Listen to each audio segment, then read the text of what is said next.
Hi guys, welcome back to another video. வீட்டில் நடந்த ஒரு மிகப்பெரிய சோகம், அதனால் கண்டினியூவாக வீடியோ போட முடியல. இருந்தாலும் மறுபடியும் போடலாம் வீடியோ அப்படின்னு வந்திருக்கேன்.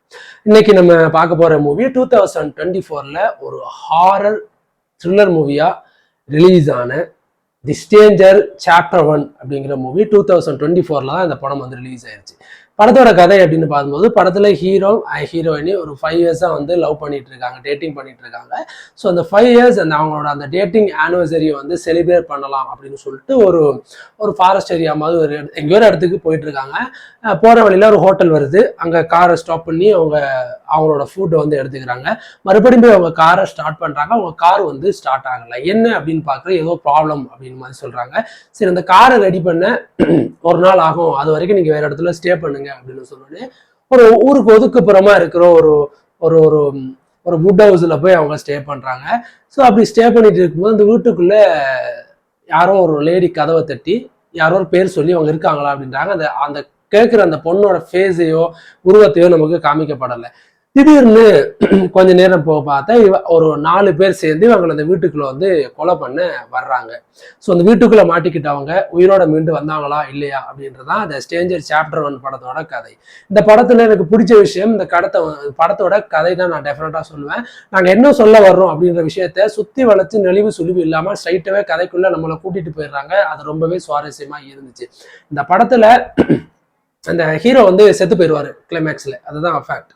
பட் அவர் கொன்னது யாரு அப்படின்றத வந்து நமக்கு காமிக்கவே மாட்டாங்க. பிகாஸ் த கண்டினியூ அப்படின்னு போகும். இந்த படத்தோட சாப்டர் 2 வந்து இருக்கு. அண்ட் அந்த படம் வந்து ஸோ அதுவும் வந்தோடனே உங்களுக்கு நான் அதை பற்றி சொல்கிறேன். ஸோ அதில் தான் வில்லன் யாரு, எதுக்காக இந்த கொலைகள் எல்லாம் பண்றாங்க அப்படின்ற விஷயம் நமக்கு தெரியும்.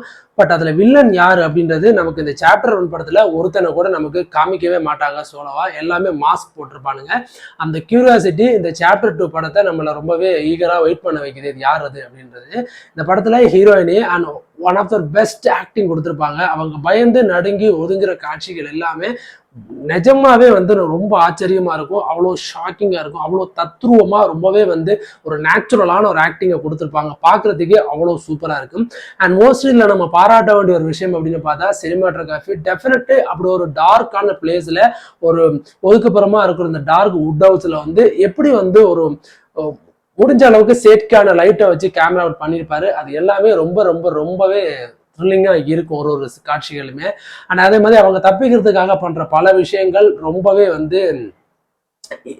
வந்து இன்ட்ரெஸ்டிங்கா இருக்கும் நமக்கு. அவங்க தப்பிச்சிருவாங்களா அப்படின்ற விஷயம்.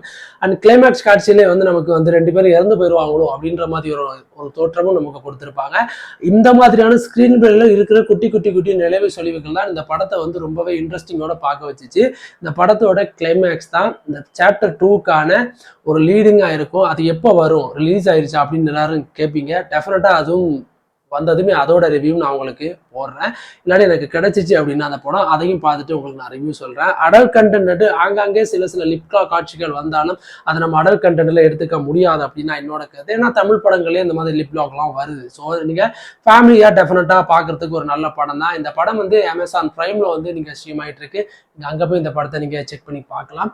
உங்களுக்கு இந்த மாதிரியான ஒரு டார்க்கான ஒரு ஸ்லாஷர், ஒரு த்ரில்லர், இந்த மாதிரி கிரைம் கேட்டகரியில படங்கள் எல்லாம் எனக்கு பிடிக்கும் அப்படின்னுங்க இந்த படம் உங்களுக்கான படமா தான் இருக்கு. மறக்காம மிஸ் பண்ணாம அண்ட் பாருங்க. ஒரு ஹைலி ரெக்கமெண்டான படம் அப்படின்னு நான் இந்த படத்தை உங்களுக்கு ரெக்கமெண்ட் பண்ணுவேன். அடுத்த நல்ல ஒரு மூவி ரிவ்யூஸோட வந்து நான் மறுபடியும் உங்களை சந்திக்கிறேன். அது வரைக்கும் தேங்க்யூ காய்ஸ் அண்ட் டாடா.